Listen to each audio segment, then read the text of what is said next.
doing large-scale testing systematically, provided very useful information, or is found a good foundation to prevent infections, but the testing was not what prevented the infections. That's not what stopped the outbreak.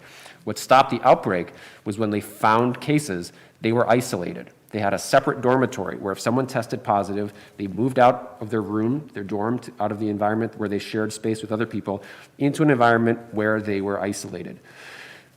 One step more than that, if individuals were in close contact with someone who tested positive, they were put into quarantine. There was a separate building where they stayed for 14 days if they were exposed to someone. So the testing tells us how we implement the plan, but the plan, the thing that prevents infection is the separation. It's the isolation and quarantine.